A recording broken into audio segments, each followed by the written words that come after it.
ଶିବଙ୍କ ଅବିଶ୍ୱସନୀୟ ଗୁଣଗୁଡ଼ିକ ଓଡ଼ିଶାର ଧର୍ମ ଏବଂ ସଂସ୍କୃତିରେ ଲୋକ ତାଙ୍କୁ ଆଶା କରନ୍ତି କାରଣ ଶିବ ହେଉଛନ୍ତି ନ ମାତ୍ର ଏକ ଧନ୍ୟ ଦେବତା, ସେ ନିଜର ଦୟା ଏବଂ କ୍ଷମାର ପ୍ରତୀକ ହେବା ସହିତ ଆଶା ଓ ଶକ୍ତିର ପ୍ରତୀକ ବି ଅଟନ୍ତି। ମହାଦେବଙ୍କ ତାଣ୍ଡବ ନୃତ୍ୟ ଯେଉଁଠାରେ ସୃଷ୍ଟି, ସ୍ଥିତି ଓ ସଂହାରର ଅଦ୍ଭୁତ ସଂଯୋଜନା ଦେଖାଯାଏ, ସେହିଠାରୁ ତାଙ୍କର ଶକ୍ତିର ଅନୁଭବ ହୁଏ। ସେ ଆଶୁତୋଷ ଭାବେ ଖ୍ୟାତ, ଯେଉଁଠି ଶିବଦେବ ସରଳ ଭାବରେ ଭକ୍ତଙ୍କ ଆରାଧନାରେ ଖୁସି ହୋଇ ବରଦାନ ଦିଅନ୍ତି। ମହାଦେବଙ୍କ ତାଣ୍ଡବ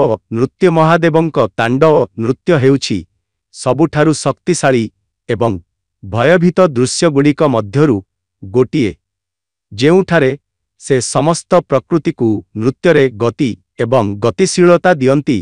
ସେହି ନୃତ୍ୟ ଆମ ପାଇଁ ମୃତ୍ୟୁ ଏବଂ ନବସୃଷ୍ଟିର ଏକ ସୂଚନା ଦିଏ, ଯେଉଁଠାରେ ପୁରାଣୀ ଯାତ୍ରା ଶେଷ ହୋଇ ନୂଆ ଯାତ୍ରା ଆରମ୍ଭ ହୁଏ। ଶିବଙ୍କ ଦୟା ଓ କ୍ଷମାତାଙ୍କର ଅନ୍ତହୀନ ଦୟାର କାରଣରୁ ଭକ୍ତମାନେ ସବୁବେଳେ ଶିବଙ୍କୁ ଆଶା କରନ୍ତି। ସେ ଅନେକ ଭୁଲ ଓ ଅନ୍ୟାୟକୁ କ୍ଷମା କରି ଭକ୍ତମାନଙ୍କୁ ନିଜ ଦୟାର ସାରିରେ ରକ୍ଷା କରନ୍ତି।